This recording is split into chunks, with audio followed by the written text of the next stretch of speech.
All right. Erev Tov. Erev Tov. Um,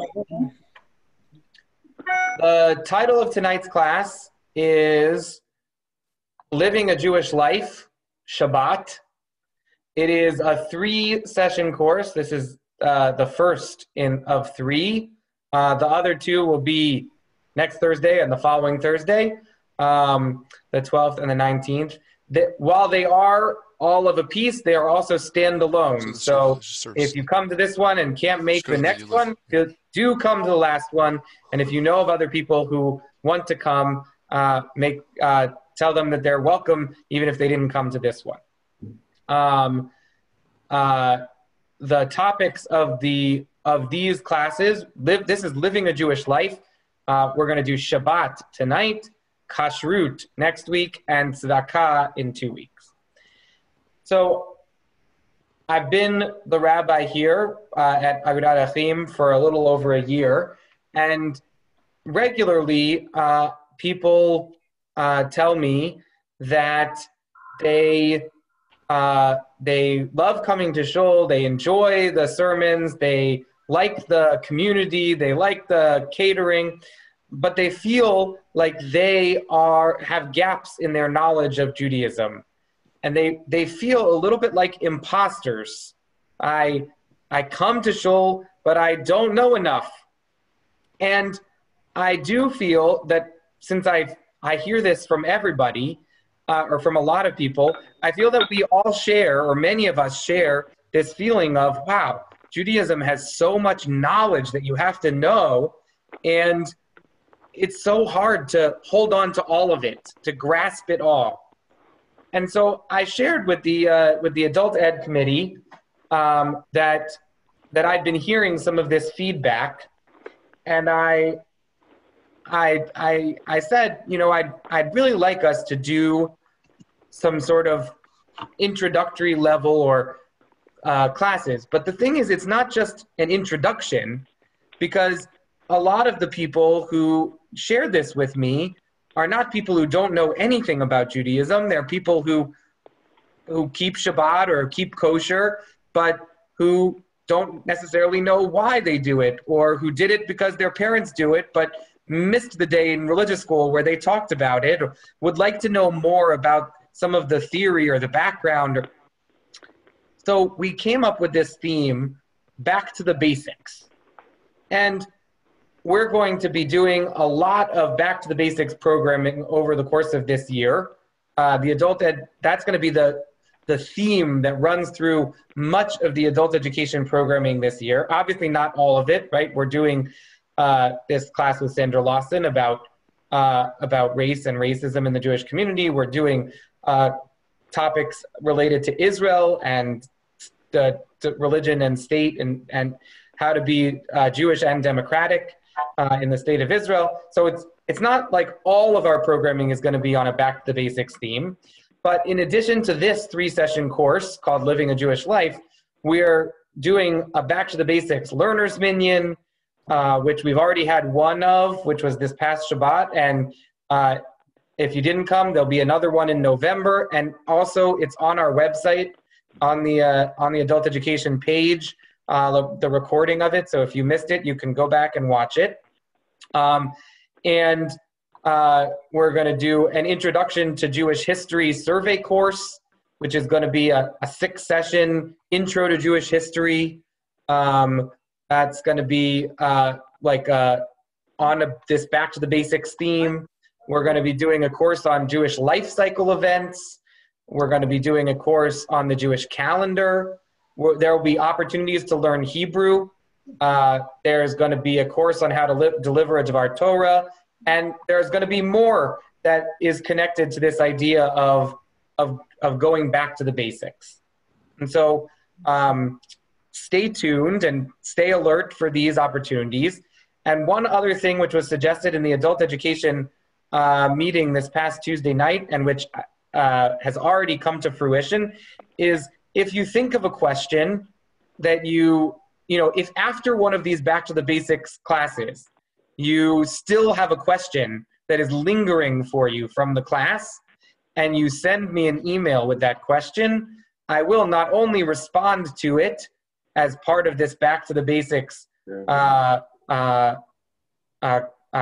effort, but I will also post it on the website in a blog, which you can already see. There's a blog on the adult education page that very easy to link to that has questions and answers. Now, I will say that the format of that blog needs a little bit of shaping up. The content is all dumped in there, but the formatting it's a little hard to read at the moment. But that will come, and what's good is that the content is there. So if you send me a question, I will write up answers and I will put them on the blog.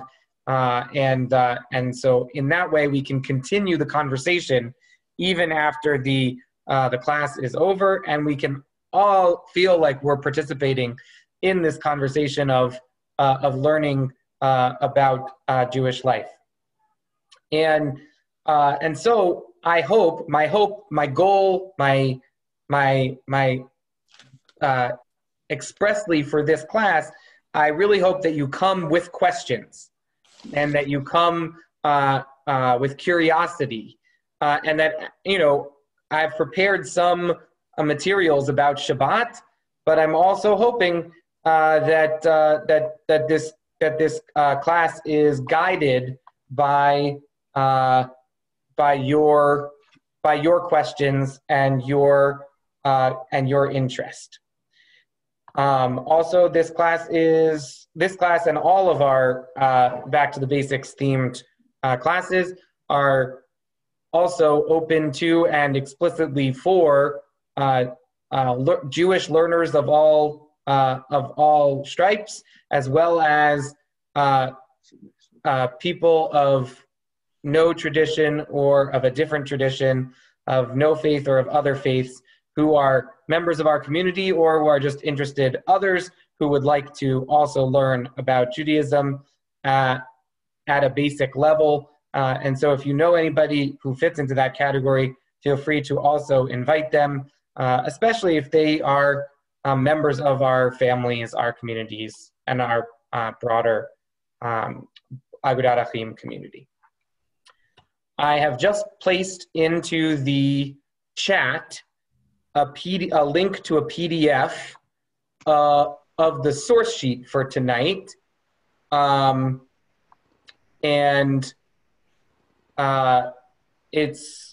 will also share my screen with it, but the thing about sharing the screen is that it's also very nice for me to be able to see all of you. And when I share my screen, I see you less. So if you would like to pull up the PDF, you are welcome to follow along also in that, if that is better for you.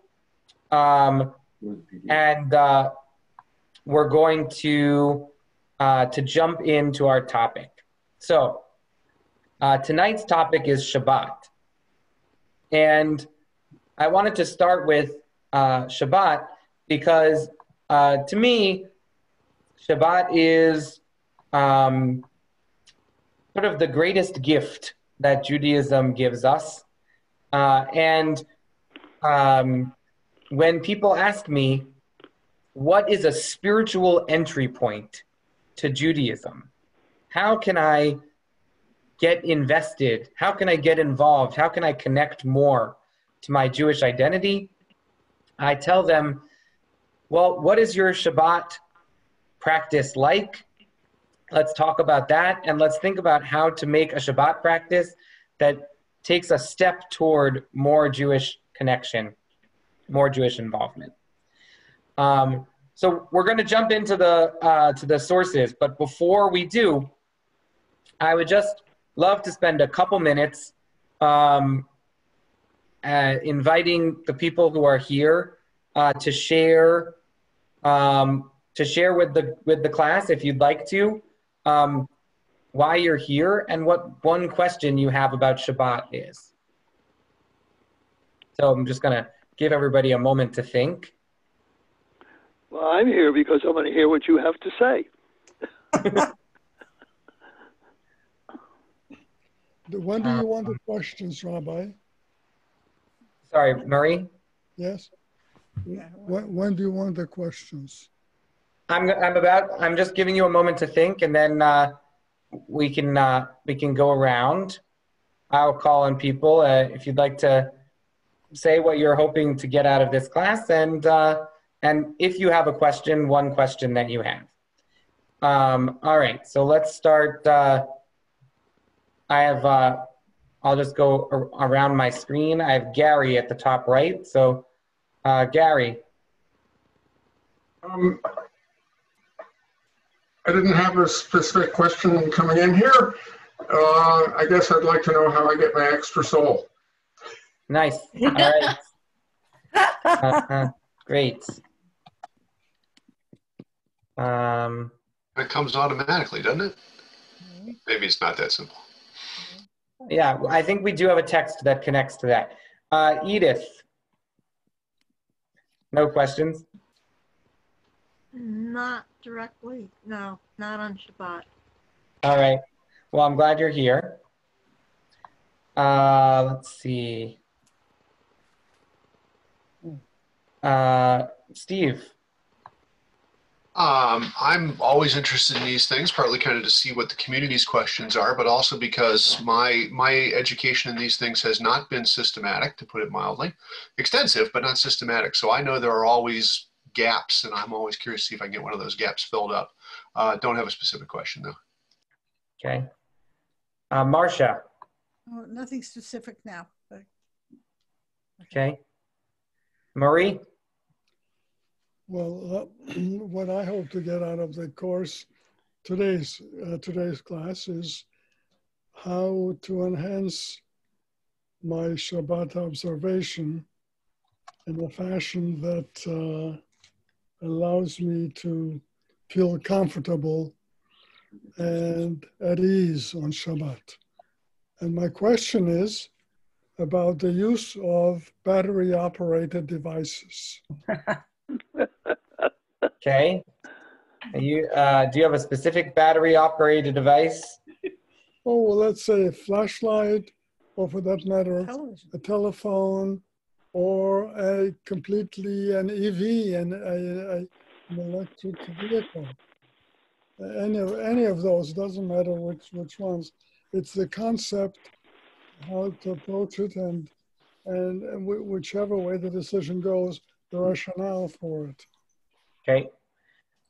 Hillary. You have to unmute yourself. Okay. I don't really have questions, but as someone who grew up Reform, my main Shabbat experience was Friday night. And it was only Saturday if there was a bar bat mitzvah going on at the temple. So and I went through formal education and whatever, but being a member here is a whole new Shabbat experience for me. So always open to learning more, and happy that I'm able to be here tonight because I can't always come to your classes. It's a pleasure to see you. Esther and Henry. So it's going to be me. Esther's can't speak right now. She's got a little back issue, so she's not facing you. Every opportunity to learn something is the reason I wanted to be part of this. I'm glad you're here. Barry and Mark. No specific question, but I really would like to see what I may or may not be missing, and always willing to learn more and try to do more. All right. Well, I hope I can inspire you that Shabbat is meaningful. I have no doubt. Kathy. I'm here because I always enjoy learning with you, Rabbi, and our other congregants. And the older I get, the more I realize I'm not going to live long enough to learn everything I want to learn. So I do the best I can. I have lots of questions about kashrut, but for Shabbat, I'm the simple person who doesn't know how to ask the question. May have more after tonight's lecture. Thank you. Great. I appreciate that framing. And I I look forward to teaching about kashrut next week, which I think will also be very engaging. Mishka. Pretty much what everybody else said. My background is the same as Hillary's. And what I've learned, I will say, I grew up Jewishly at a good Achim. This has been 40 years of learning here. So I'm very curious to see what you have to say. I guess it's not really a question so much as helping me to figure out a way to feel comfortable when I'm with my very, very almost Haredi friends. I'm sorry? Nope. Carry on. When we visit, it sometimes feels so onerous. And we also get feedback that we're just not good enough. And so we've deliberately not stayed there for Shabbat. Specifically on Shabbat? Most of the time, but specifically on Shabbat. You know, when every light switch is taped that we could possibly touch and those kinds of things. So perhaps knowing parameters that may not be exactly that strict, that could be something that I'd like to learn. All right. Rob and Randy. I'll go first. I definitely have the same background as Mishka and Hillary. My family was Jewish in name mostly. So I've been learning through a good Arachim over the years. And I feel comfortable with the service on Shabbat. I understand the general rules that go with Shabbat, but I don't feel them. You know, so maybe if I have a little more in depth as to why, that would help me. Yeah. So I'm going to go with that. And that's what I was going to say, the last thing. I was raised in a conservadox family, and we did things just because we did them. And never really was taught the why behind, you know, anything that we did. So I thought I'd maybe be able to pick up some of that in this class. Thank you. So, curious about the why, about the reasons behind things. Good. Andy.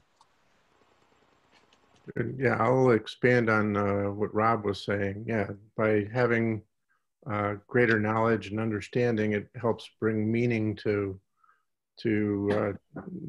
what you're going through, why you're doing things. So that's what I'm hoping to gain out of this class. My question for Shabbat is that you want to make this Shabbat special and different from the rest of the week. And how do you do that? Is sleeping late and having a large breakfast that you're looking forward to all week, is that part of Shabbat? Or is it getting dressed nicely to go to services? So or both. Only the rabbi sleeps late on Saturday. I mean, or going for a hike or whatever, you know, are there other ways to make Shabbat meaningful? Great, thank you. And Andy, I just want to publicly thank you for the really beautiful suggestion of having this question and answer blog on the website, which is there, and I hope that that people enjoy reading what other people's questions are, and then maybe that will spark your own questions. So feel free to ask. Deborah and Gary. I'll go first. I feel pretty comfortable in almost any Jewish setting, whether it be the Haredi or the Reform, wherever it is, even though I really have no idea what's going on in the service, in almost any service. I'm probably a good faker. I get accepted. I get called up. If I'm in an Orthodox shul, I get called up. It's like I'm okay. I go in, but I had no Jewish education. I had a few months where I learned the alphabets in was it kindergarten of a Orthodox shul. But other than that, and I got bar mitzvahed by memorizing, and so I have gaps. And I would like to fill in those gaps. And as far as Shabbat, I kind of view it as a spiritual day. I could be walking in the park and feel like I had a Shabbat. But I still find that during services or whatever, the week is so hectic that I find my mind is drawn back to the week, that I'm not achieving the absolute peace and rest of a Shabbat. So I also like, and I know Mishka and Bob are into the spiritual side. So I still yearn for being able to purge my mind and have that spiritual moment, which I do achieve at times. I do, but it's not consistent. It doesn't necessarily come through at the shul or at prayer or things like that. So I'm kind of seeking a few things. I sometimes say that it's because my work and everything is so hectic, but what happens when I retire? Well, that won't be the excuse then. So that's where I'm at now. And I grew up in an unaffiliated family. There were 3 girls, and so they didn't have to bother with Hebrew school because we didn't need to have bar mitzvahs, and thus they didn't have to join the synagogue. Any Jewish, and they were not observant at all, and ritual was the minimum amount. I was dragged down to a Young Judea meeting when I was in 8th grade. And that was the beginning of my learning about being Jewish. And I got dragged to camp, and I got dragged to Israel, and I've spent a whole lot of time making up for the lost education that I didn't have, but none of it was formal education. And so there are all kinds of big holes in what I know. And so I am open to learning whatever is offered. And Shabbat's very special. My memories of it at camp, where there's nothing like, for people who have not had a Shabbat at camp, you're missing out. It's the best. Just get a whole bunch of teenagers together, really just appreciating all around you. But I'm here to learn whatever there is to learn. Yeah. No specific questions. I'm glad you're here. Thank you. Aryeh, and whoever's with you. Yeah, so I kind of want to know any new facts, but mostly the history and the origins and why we do the traditions that we do on Shabbat. So yeah, that's kind of my main question, but I would be open to learn anything new. You guys have a question? No, yes, that's my main, what I want to learn, yeah. All right. We'll do a bit of history and origins. I'm also thrilled that you're here and that you are taking this opportunity to learn more. Bob. Yeah. I'm always interested in learning more about things and more deeply. I'm also curious about the evolution of Shabbat observance and how it might have been during the times of the temples and how it is now and how it developed over time with rabbinic adaptations to new technologies and new societal things. A lot of the restrictions, I'm very conscious of a lot of the restrictions, and I don't really get a sense of how following the restrictions and the restraints of Shabbat really lead to a spiritual experience for me. It doesn't work that way. I very much fix on the very first chapter of section of Bereshit, which illustrates that it makes the statement that after God created the universe, God rested. And to me, that's something that's staring you in the face and saying, what the hell is that all about? What are they what is this trying to do here? When you really accept that kind of radical truth, even if it's mythic truth, it leads to tremendous I don't know what exactly, but it's something I'd like to grasp. And I don't see how the Shabbat observances, as I've been taught and demonstrated, and we do as a community, necessarily lead to that type of appreciation that I would be after. So I'd like to see something, more connections to be made from point A to point Z. Yeah. Aleph to Tet. To Tet. So. Beautiful. Alexandra, if you're there.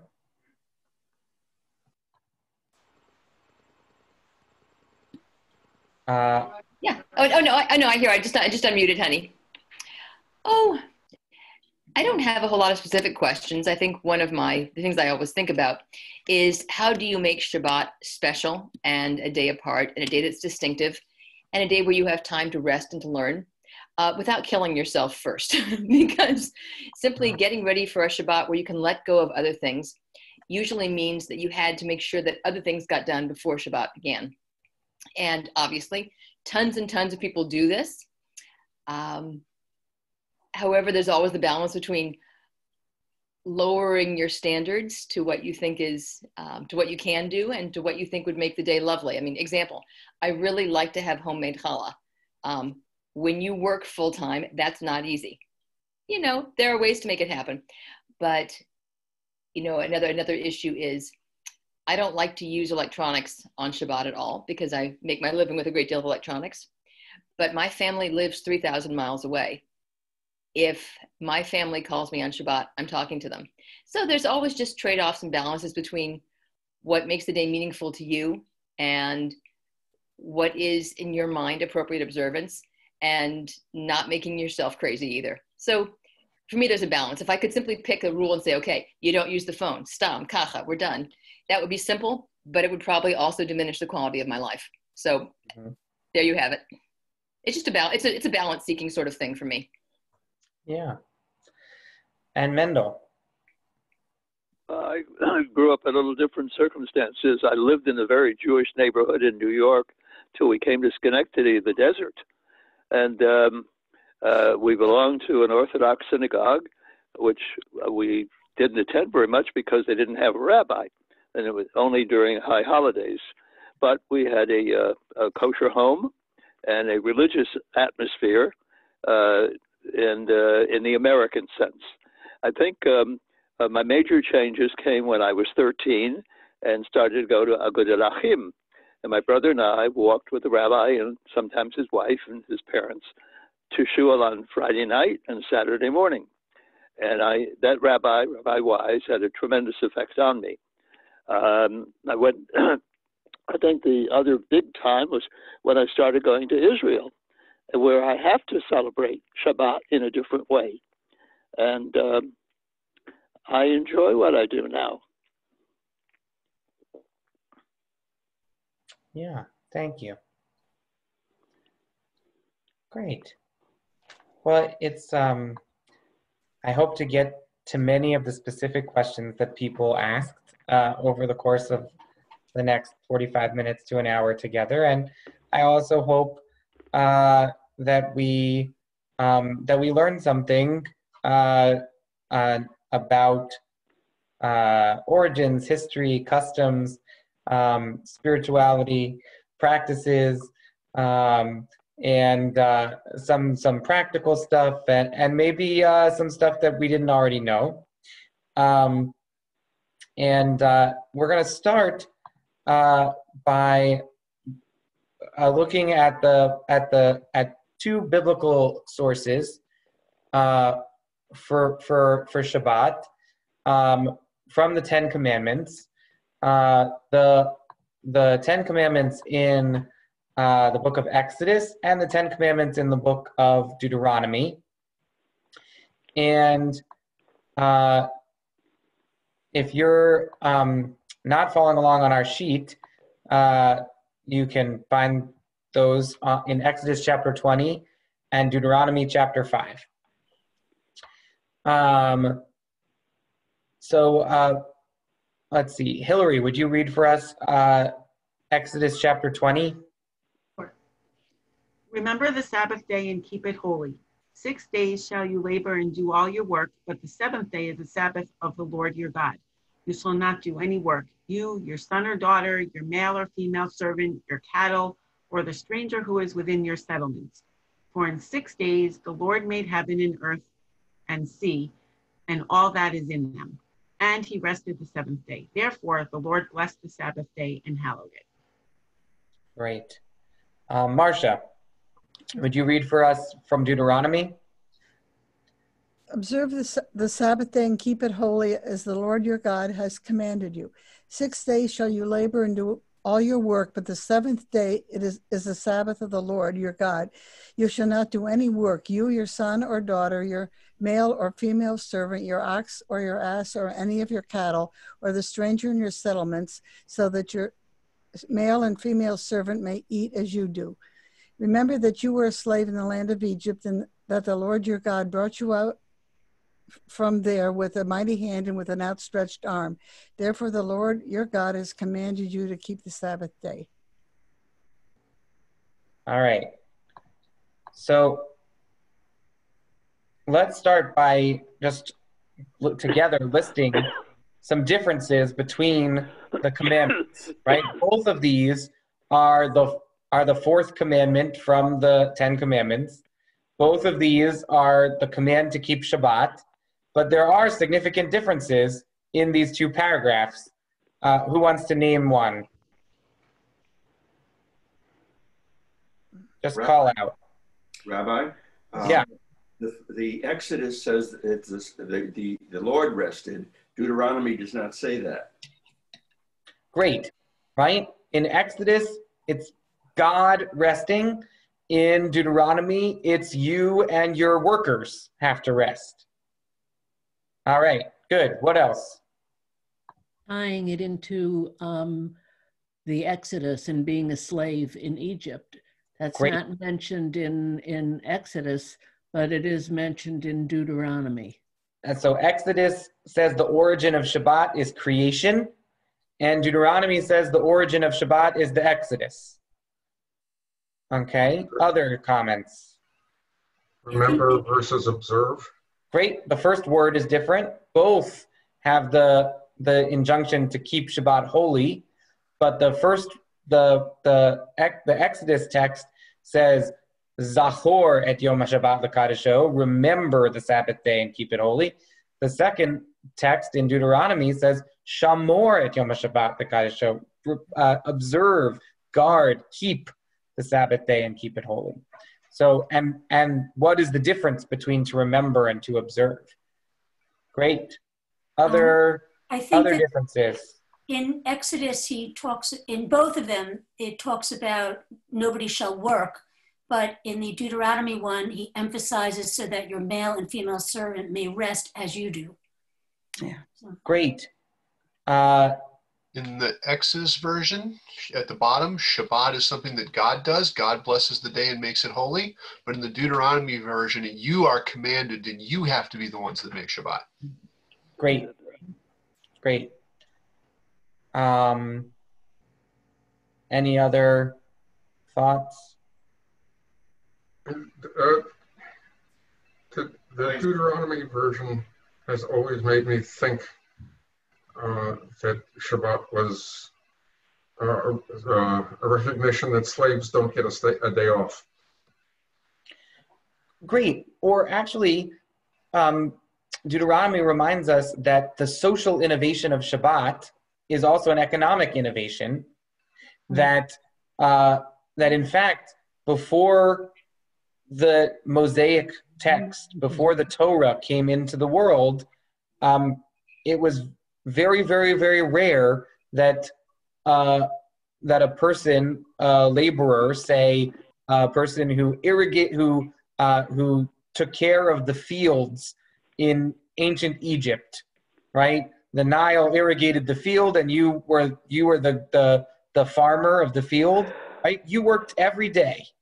And when it was the floody season, like when the Nile flooded, you worked for the Pharaoh building doing building projects for the Pharaoh, right? In the ancient world, you worked every day, right?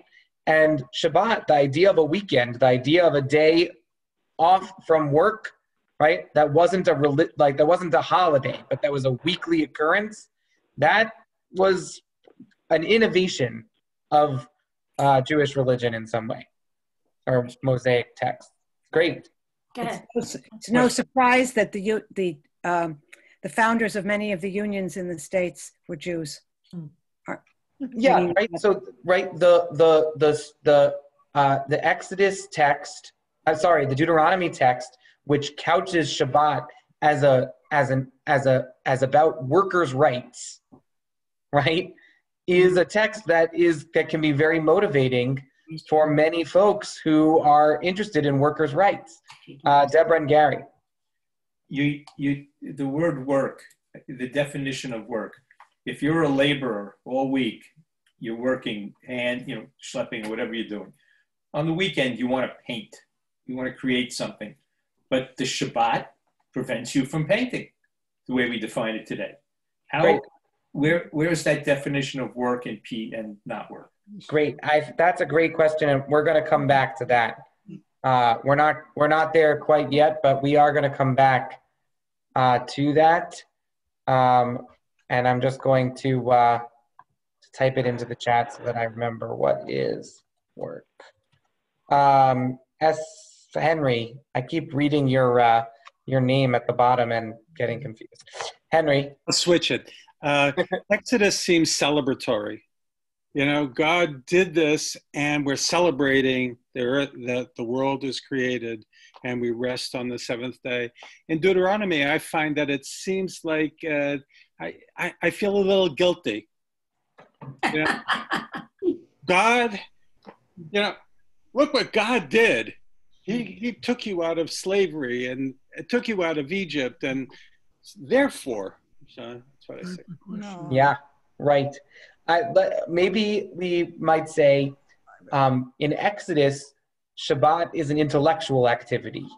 That is to say, God worked and then God rested, and that is something that you do with your mind. But in Deuteronomy, right, this is for the benefit of society. Like, yes, there might be some intellectual activity about it, but really, this is about giving a day off to your workers, and you're supposed to feel a little guilty, a little bad if you're not doing that. Yeah, there's something to that. Yeah. Great. So I want to wait. One more comment. Rabbi, what do you do if you have cows that have to be milked? They have to be milked on Shabbat as well as the weekday. What do you do? It's a great question. The rabbis talk about it. There are certain, I can't say that I'm an expert on what agricultural activities you're allowed to do on Shabbat, but the daily activity of milking cows is one that I happen to know you are allowed to do on Shabbat because it's painful for the cows. But the rabbis do spend a lot of time discussing whether you're allowed to benefit from the milk that is milked on Shabbat. That is to say, can you sell that milk on Sunday? Or, can you make money on it when it happened on Shabbat? And the rabbis are mixed on this. So that is a question that you're not the first one to ask. Can you make use of the milk by drinking it yourself? Yes, can you drink it? Can you benefit from it? The most direct way to benefit from something, of course, is to use it yourself by drinking it or whatever. But yes, the benefit is a category in Jewish law that often gets turned into a question about financial benefit. Can you sell it? Great. So I want to zoom in a little bit on that, the difference between the first word, Zachor and Shamor, the difference between remember and guard. Now, I think the rabbis, like yourselves, who are careful readers of these two texts when put next to each other, the rabbis also felt what Henry just shared, that that the first text in Exodus feels celebratory in a certain way, and the second text in Deuteronomy feels more obligation heavy. And in fact, the words zachor and shamor, the word remember and the word guard, already gives you that tone even in the very first word, right? Remember is an intellectual activity. Guard or keep requires actions.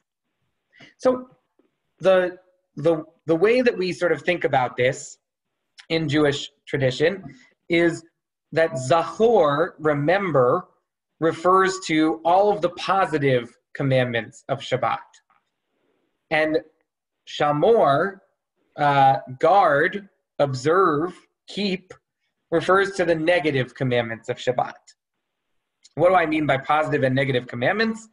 Positive is like you should say Kiddush on Shabbat to sanctify the day. That's a positive commandment. It's an action, something that you should do. It's celebratory. So you should read the Torah. You should add these prayers to the liturgy. You should have an atmosphere of joy. Those are our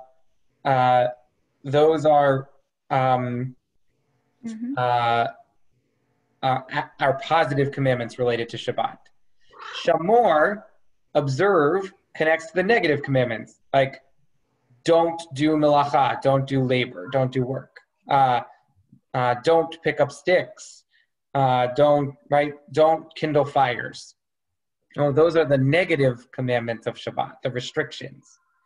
So when we went around and people shared about Shabbat, there's a tension between finding opportunities for the joyous parts of Shabbat and within the restrictions of Shabbat.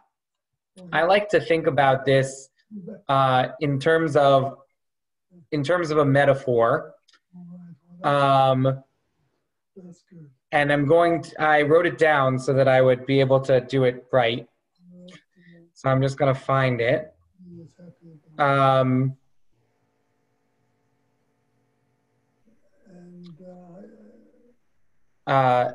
It's sort of like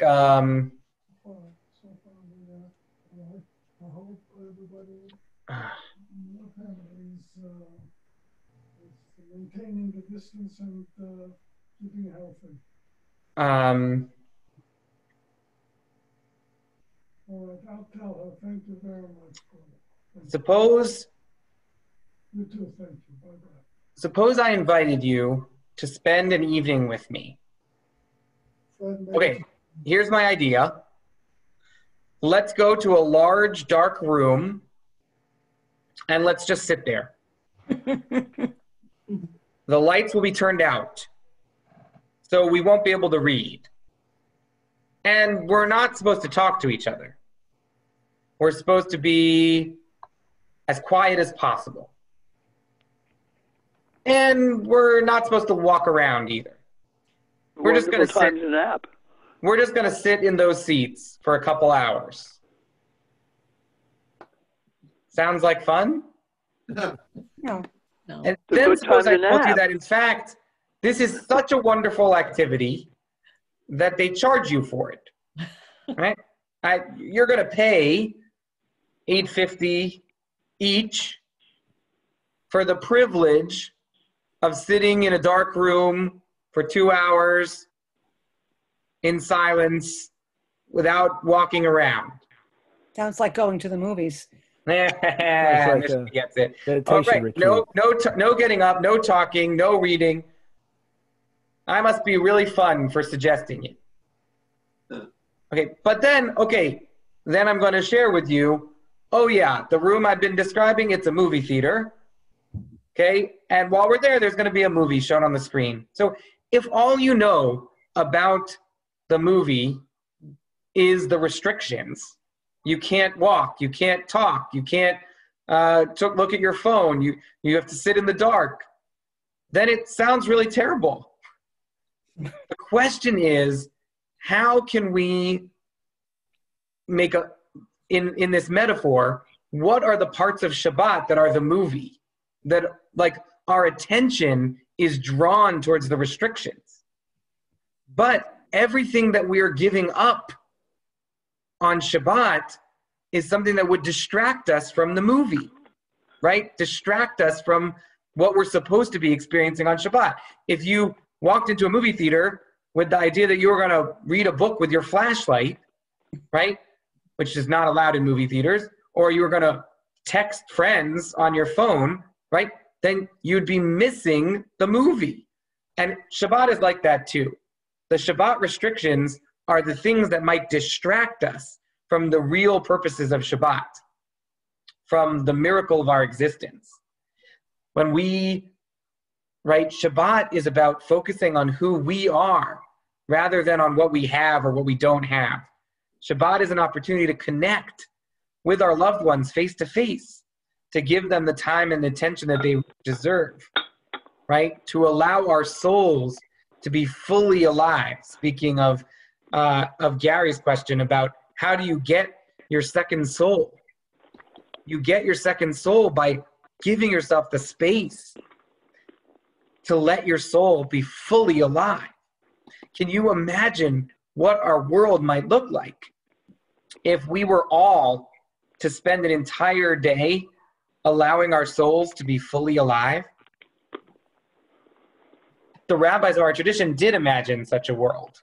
And that's where Shabbat comes from. I like what Steve wrote in the chat, right? You get your second soul by removing the things that are preventing it from reaching you. That is, the restrictions on Shabbat are helping to focus you on the movie. Now, we live in a society where there are so many more distractions to watching a movie than there used to be. And here I'm talking about the actual movie theater experience, but I'm also talking about Shabbat. That is to say, right, it used to be that people had longer attention spans, that you could go into a movie theater and not check your phone for the 2 hours because you didn't have a cell phone in your pocket that connected you to the world, right? It is so much harder for us now to do this, but it is also so much more necessary that we train ourselves to be able to tune out all of that noise and to focus on being present in Shabbat. So that's my little metaphor for this difference between Shamor and Zachor. The restrictions and observances of Shabbat are there to help us get to the Zachor. They're there to help us get to the ways that we celebrate Shabbat. They're to hope that we can get to really feel that sense of joy. Andy asked, if you're not permitted to have a slave or a stranger, the person that you're somebody in your employ work on Shabbat, then where did this idea of a Shabbat goy come from, that you can have somebody who is going to do your work for you? And it's a very insightful question. And the truth is that a strict understanding of the Shabbat laws in Judaism suggests that this whole idea of having a Shabbat goy is a pretty unhalachic idea. Like, it's something that people do, even really strict Haredi communities do that. But if you go back to the codes, it seems pretty clear that it's a no-no. And it's sort of like when you're talking, Mishka, about how do you connect with your observance to your Haredi friends, right? You might feel comfortable in yourself saying, well, actually, there is nobody in my employ who is working on Shabbat. And there are people in this family's employ or whatever who are working on Shabbat. And in that way, my Shabbat observance is in some way more biblical, more true to the idealized version of Shabbat than theirs is, even if I turn on and off lights. Rabbi, it's kind of like an Eruv. Well, that was Great. another. We can talk a little bit about Eruv. So it's a related category. I did want to point out that that Judaism imagines that when God gave the Ten Commandments, God said both words at the same time.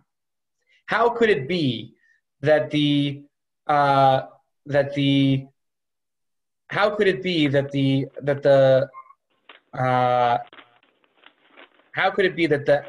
actions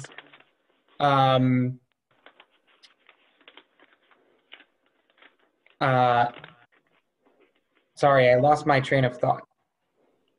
Shamor, how could it be that the word is different in Exodus and in Deuteronomy? How could it be that Moses forgot what the word was? And the answer that the tradition gives is that God said both words simultaneously, which, if you've ever read Lecha Dodi, which is the mystical prayer that we say toward the end of our Kabbalat Shabbat service, which was written by Shlomo Halevi Alkabetz in the 16th century in Tzfat. He was a Kabbalist. He wrote, Shamor v'zachor b'dibur echad, observe and remember. God spoke simultaneously at once. And so where God can speak two words at the same time and humans can't, right? We understand that God is giving us both of these concepts of Shabbat. Both the positive commandments and the negative commandments are part of Shabbat. Bob.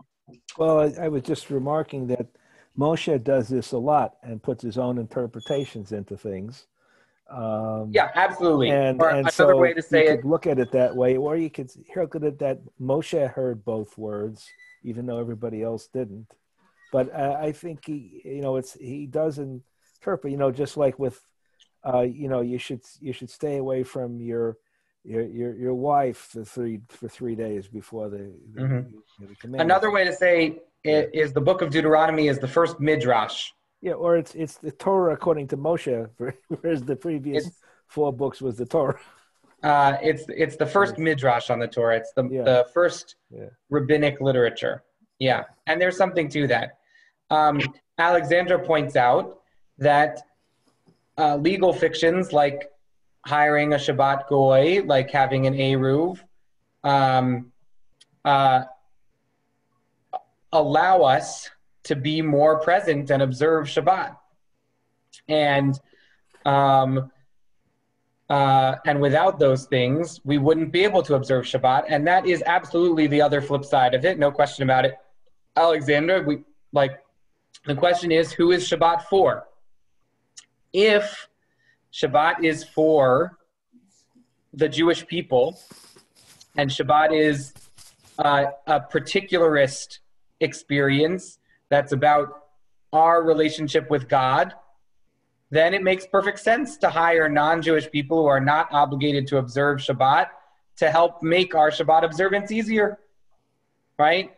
We can't feed the fire on Shabbat, but we can hire somebody to feed the fire on Shabbat, to turn the air conditioning on, to turn on and off our lights in the synagogue, right? If Shabbat is primarily for Jewish people, then that makes sense. If Shabbat is primarily for the whole entire world, if it's a universal Shabbat, if it's supposed to be something that the way that we observe it is by specifically giving our workers a day off, then it seems very much opposed to the spirit or the essence of Shabbat to have somebody else do Shabbat, do actions which are prohibited on Shabbat for you. Great. So before we go on to the next text, I just wanted to ask,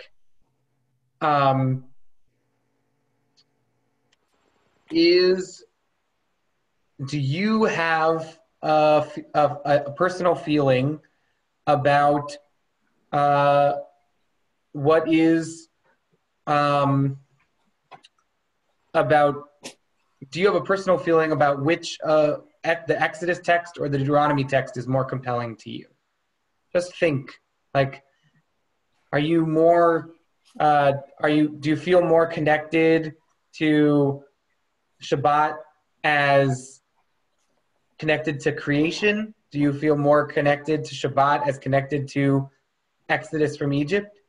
Do you feel connected to the ways that the restrictions of Shabbat help make Shabbat separate and distinct from the rest of the week? Or do you feel connected to the ways that the positive things that you do on Shabbat, the joy, the candle lighting, the kiddush, the Shabbat meal, those ways of making Shabbat distinct from the rest of the week? Obviously, both of these are important, but different ones of us might gravitate naturally toward different ways of conceiving Shabbat. And I think that's okay, right? After all, Exodus and Deuteronomy had two different ways of conceiving Shabbat. So it's okay for each of us to have our way of connecting to Shabbat. All right. Our next text is a story from the Talmud, from the Babylonian Talmud, from the tractate that deals with Shabbat. I'm not going to go in this particular moment to history of the Talmud, but I'll just take this moment to plug the fact that the history class that the Adult Education Committee is planning for the Back to the Basics program is going to be a history class that deals very much with Judaism as a literary tradition. And it will be a history class, an intro to Jewish history through Jewish books. And so in that class, you'll hopefully get very much, a section of that course will very much be connected to what is the Talmud and where does it come from and what is its mission. Henry. I just have a question about what we were discussing. Is technology different than a Shabbos goy? That's a great question. If you have a smart home and you preset your lights to turn on and off at a certain time, or even you don't have a smart home, you just have a timer. What is the status of that on Shabbat? Yeah, that's great. There's a tension that I feel between answering that question, which I feel like might take a few minutes. Mm-hmm. Also, Bob's question here about the example of a workman. I really want to give you the answers because there are answers. I'm willing to wait. Yeah.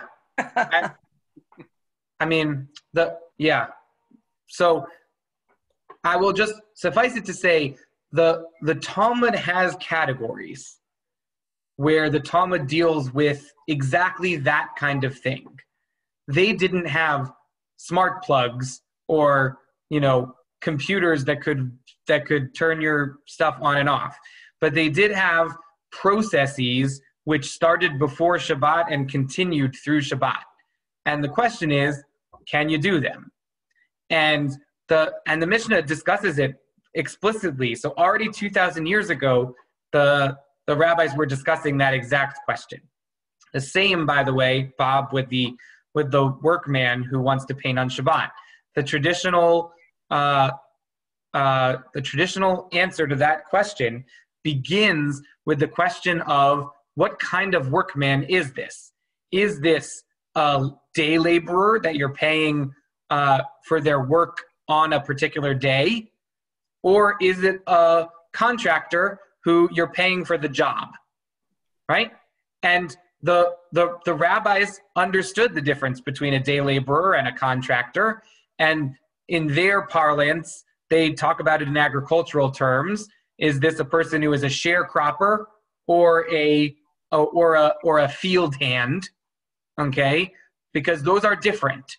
And right, so like the questions that you're asking are exactly the right and same and valuable questions that Jews have been struggling with for centuries of trying to live our lives. You know, the Torah says that the commandments are to live by them, not to die by them. It's supposed to bring joy and fulfillment to your life. And so the rabbis were very much engaged in that process of trying to figure out how to make sure that you were following the law, but also living your life. Yeah. Mishka. What I was thinking when somebody said about painting, I wasn't thinking about somebody painting a wall. I was thinking about somebody painting a painting, which would be giving them pleasure. And perhaps even that is something they could not do during the week because they were really working. And then that was, I think, a separate question, but that's what I was hearing. That's what I was hearing. Yeah, we're definitely going to come back to that. I think I'm hoping that we'll get to some of this stuff about what is melacha, what is work, and why painting counts as work. All right, so this story from the Talmud. Mark, would you read for us? Roman Emperor asked Rabbi Yeshua ben Hananiah, why do your Sabbath foods have such a fragrant aroma? Joshua answered, we have a certain seasoning called Sabbath, which we put into the dish, and it gives it its fragrant aroma. John. Give us some. Joshua, for him who keeps the Sabbath, it avails, but for him who does not keep the Sabbath, it will not avail. I'm not sure I would have told an emperor that. Yeah. So this story gets retold in many different ways. You might have heard it. There was once a king who liked to go around dressed in the clothes of the commoners to see what the people were doing. And that the king, dressed as a commoner, found his way into the home of a rabbi, and he stayed for all of Shabbat, and the food was the most delicious food. Anyway, this is the source of all of those legends. It's originally from the Talmud, though you could definitely retell it in a way that is more beautiful than this particular telling. It's a pun because this certain seasoning called Shabbat or Shavat or Shevet. Shevet is the Hebrew word for dill. So it's or the Aramaic word for dill. In the Talmud, a contemporary of the Talmud would have immediately burst out laughing because it's a pun where this is actually a spice that sounds like Shabbat, that sounds like the Shabbat. But even if you make your food with dill, right? If you're not observing Shabbat, then the joy of that moment isn't the same, right? That there's a Shabbat spice that is intangible. That is not just a funny pun on the words. So I think this story also helps to sort of set the scene for, what it is that is the movie here. That is to say, what is Shabbat about? In a lot of ways, Shabbat is about oneg, and which is delight, joy, and that's the third piece of Shabbat. A lot of times people talk about shamor is observe, right, is the negative commandments, and zachor is the positive commandments. But the third piece of Shabbat is oneg, there's a command to have pleasure on Shabbat, and that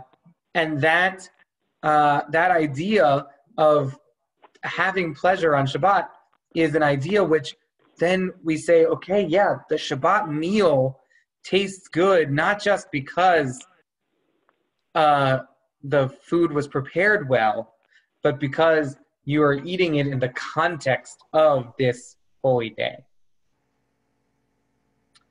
All right, so Abraham Joshua Heschel wrote a lot about the Sabbath, and he wrote about it in a book called The Sabbath, which I highly recommend reading.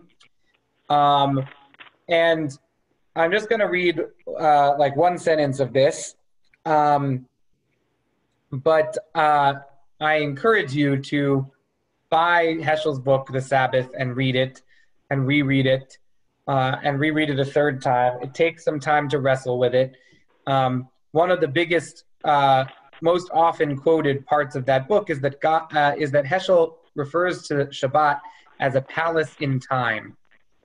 And what he meant by that is Shabbat isn't just about physical space, it's about time. Shabbat is about creating something beautiful in the temporal space as opposed to the physical space. 6 days a week we wrestle with the world, wringing profit from the earth.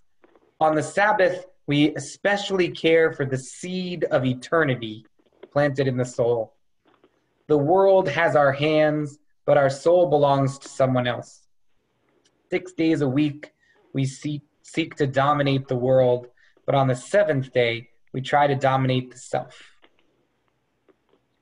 To set apart 1 day a week for freedom. A day for being with ourselves, a day of detachment from the vulgar. A day which we don't use money. Is there any institution that holds out greater hope for humanity's progress than Shabbat? I think it's a beautiful idea. And Achad Ha'am, who was a Zionist, a 20th century Zionist thinker, Achad Ha'am said, more than Israel has kept Shabbat, Shabbat has kept Israel. And it's been oft quoted, but it's sort of like, okay, here's what I usually tell people. Now I'm telling you. In high school, I went to a Jewish day school. Well, Jewish day school, we had school that was longer days than most other high schoolers. That I knew, right? Public school in my town that I grew up in ended at 2 p.m. Or 2:10 p.m. And I was in classes until 5 p.m. every day, except for Friday, because you had to get home before Shabbat. Okay, and we started earlier or at the same time as the public high school. Our day started at 8 a.m. But to get to school in Waltham from where I lived, to be there by 8 a.m., we had to leave at 7:05, and that was really 6:55 was to get there and not sit in traffic. You had to leave at 6:55. Then you would be there like 30 minutes later. But if you left 10 minutes later, it would take you an extra half hour to get there. All right. Okay, so So I went to Jewish day school, and I took all of the regular classes that you'd usually take, plus Talmud, plus Tanakh, plus Jewish history, and plus Hebrew. And that's why the day was so long, because we had all these extra core courses. And when I would talk to my friends who went to public school, and they would say, given how much work you have and how many assignments you have, and how you get home at 6 p.m. from school and work and do homework until 11 and then start over, how do you have time in your week to not do any homework for 25 hours on Saturday? And I also had friends who went to Jewish day school who asked me that question, because not everybody kept Shabbat the same way I did, who went to Jewish day school, obviously. I mean, if you've ever been to Jewish day school, not everybody keeps Shabbat at Jewish day school, big secret. But I would tell them this, which is, I don't understand how you write your papers and don't keep Shabbat. If I didn't have Shabbat, I wouldn't be able to do it. I wouldn't be able to survive. Like more than Shabbat, more than I have kept Shabbat, Shabbat has kept me. Personally, same. The fact that I know that I won't do any work on Shabbat means that for 25 hours, I don't have to worry about the work. Like, yes, I know that there's a paper that's due on Monday. I'll get to it. Or if I don't finish it, I don't finish it. But I'll get to it on Sunday. But unlike somebody who would work on Shabbat, they have to worry about it and think about it and maybe, highlight some passages or dog-ear some things or make sure that they're ready to write their paper. But if I tell myself, nope, I'm not going to do any work on Shabbat, then I can just put it aside and I don't have to worry about it on Shabbat. And that day that's free of worrying, that was a huge blessing. So for me, this idea that Shabbat keeps us as much as we keep Shabbat, I have really felt that in my life. It's easy to sort of say, there are 7 days of the week, I'm going to work on all 7. But when things start creeping in, things from the work week start creeping in to Shabbat, it really changes the character, the ability to sort of put things aside and just be.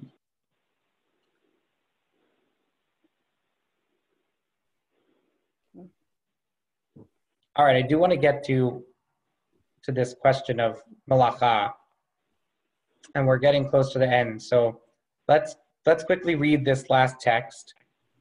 All right.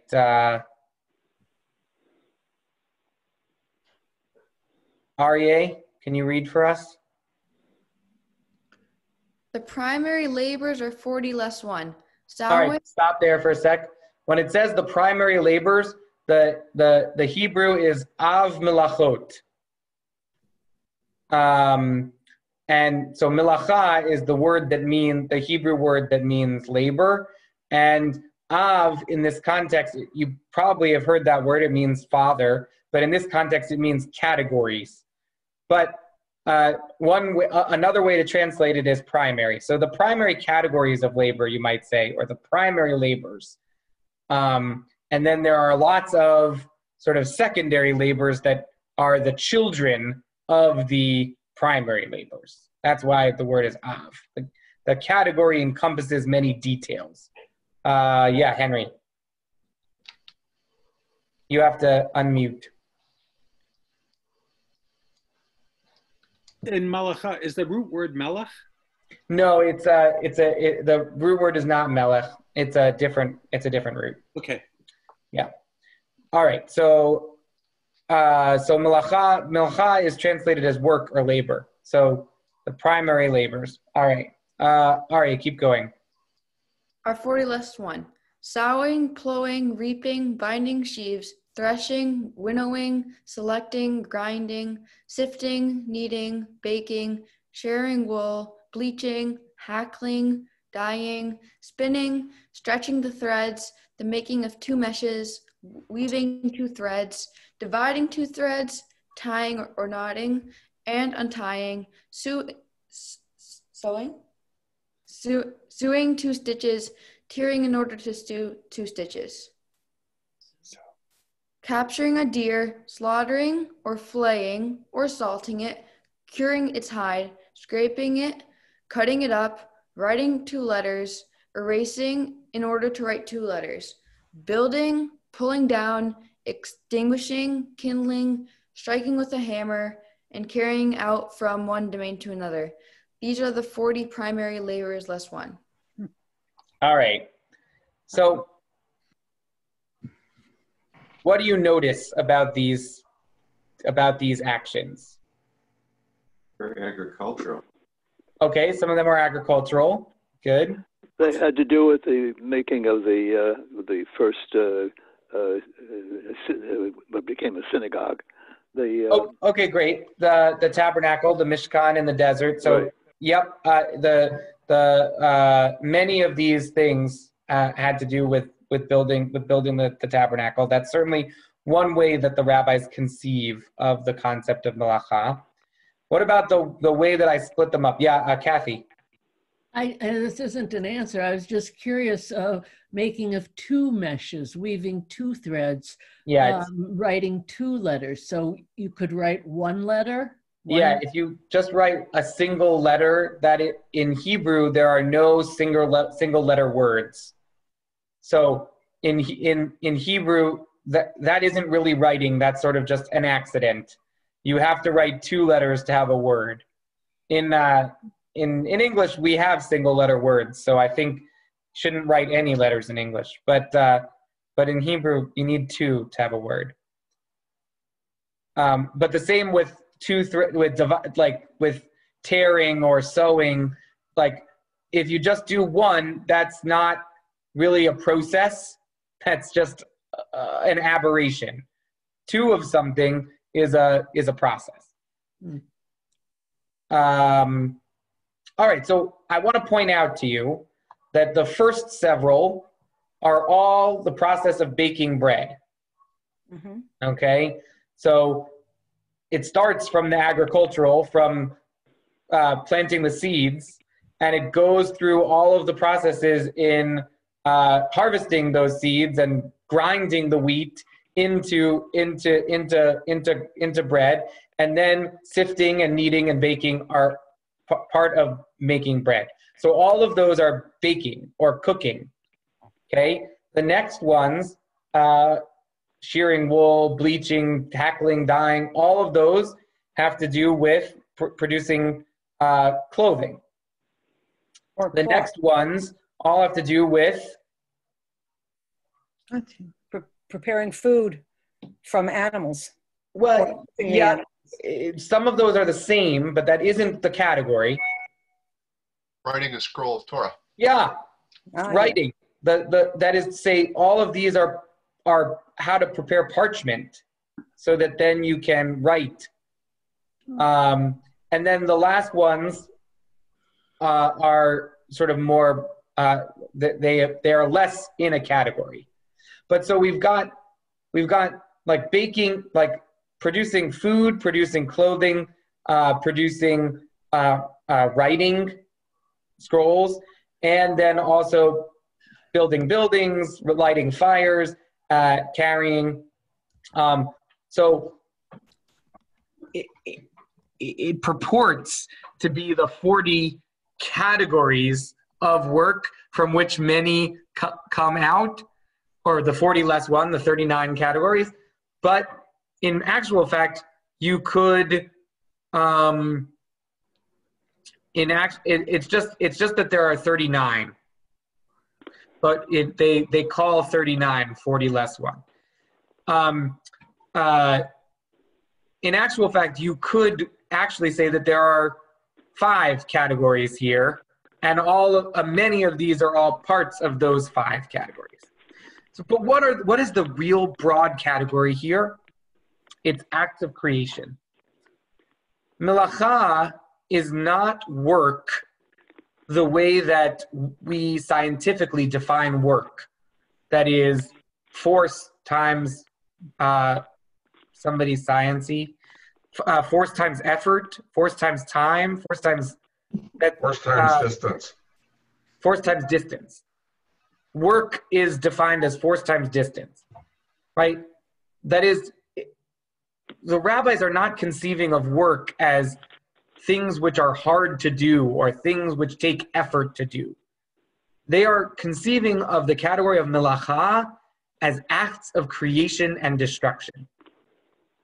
So creating food, creating bread, every piece of that, from the agricultural to what happens in your kitchen, that is an act of creation, right? writing a scroll, that is an act of creation. So back to this idea of painting, right? It's a beautiful idea to celebrate Shabbat by painting a beautiful picture. The reason why the rabbis say not to do it is because Shabbat is a day in which we refrain from creating, just as God refrained from creating, so that you can appreciate the world as it is, the world as it exists in the moment. It's sort of connected to the spiritual idea of being of mindfulness, of being present in the moment, right? Acts of creation and destruction are about shaping the world, but Shabbat is about being present in the world.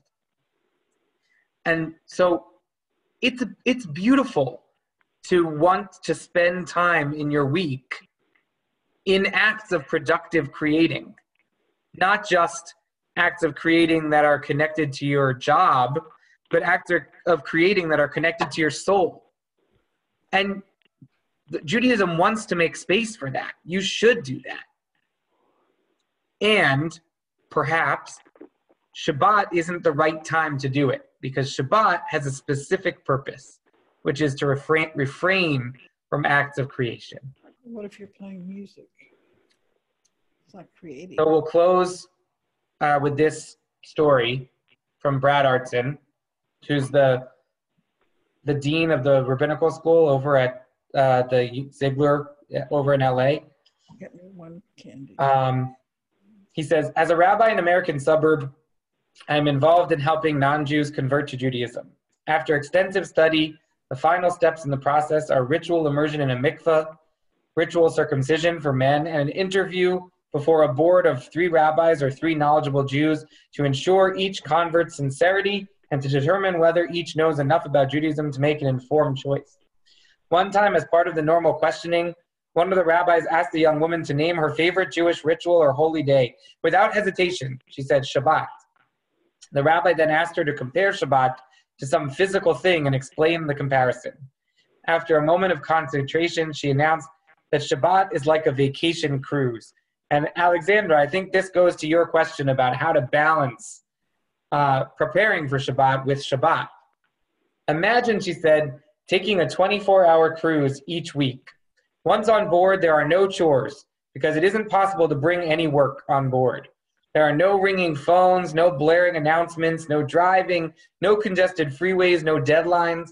All the meals have already been prepared and will be served with elegance. Whatever the passengers desire has already been placed on the ship before it embarked. The vessel sets sail as the travelers gather to sing and savor a candlelit dinner, embellished with shimmering red wine and a bread so rich it tastes like cake. Surrounded by family and intimate friends with nowhere to rush off to afterward, each traveler can slowly relish the sumptuous dinner in peace. The next morning, as was true the night before, there are no chores, no tasks, no deadlines. So everyone fills his or her time by gathering with other passengers, by talking about matters large and small, the questions and interests that tend to get lost in the shuffle of daily life. They sing a little, meditate a bit, and even take some time to study some aspect of Jewish history or religion. People take walks around the deck or play their favorite games together. After eating another elegant meal for lunch, the passengers retreat to their cabins for a nap or perhaps to read simply for pleasure. At the end of the cruise, as the yacht approaches its berth, everyone gathers on deck to hold a candle lighting ceremony to mark the end of this restful, lovely time. Beautiful. That's Shabbat. And then I've also given you, since you all have access to this sheet, and it's 2 pages double-sided, 4 pages total. I've also given you Art Green's 10 Pathways Towards a New Shabbat, which I think it's got some very helpful do's and don'ts for Shabbat, with practical advice for how to take one new step in your Shabbat observance. So that brings us to the end of our class, and I just wanted to give some space for if people had any reflections or thoughts. Yeah,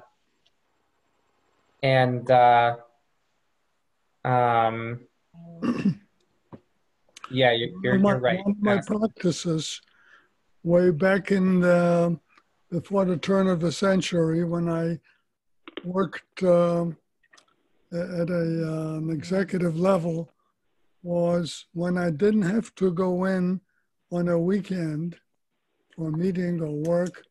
I came home Friday after work and I took off my watch. And I didn't put it on again till Monday morning. Yeah. I used to take off my watch on Shabbat too. Then I became a rabbi. Now I work on Shabbat.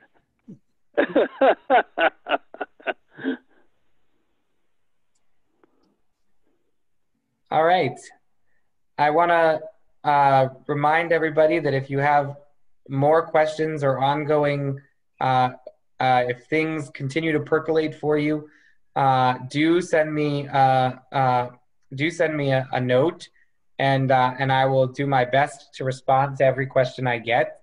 And I wrote down many of the questions that you had at the beginning, and I'm going to go back over them tomorrow because they'll be saved in the chat from this Zoom. And any questions that I feel like we didn't get a chance to really focus on, I will also write a short response to those questions and put them on the blog. So you're welcome to look there. And we'll meet again next week for the second session of this Living a Jewish Life course, which is part of our Back to the Basics theme. And next week we'll be talking about kashrut. We have Parsha class on Tuesday, Rabbi? What? We have Parsha class on Tuesday? Oh yes, we will still have the Parsha class on Tuesday. And we still have the Saturday night program at 7 with Sandra Lawson. And we still have an opportunity to learn on Sunday at 10:30 with a rabbi from Masorti Israel about issues of religion and state in Israel, which Masorti is the conservative movement in Israel. So all of these are really wonderful opportunities for learning that the Adult Education Committee has put together, which I'm very excited about. Thank you, Rabbi. Thank you very much. Thank you. Good night, all. Shabbat Good shalom. Night. Night. Thank you. Good night. Good night. Yashikoach. Night, everybody.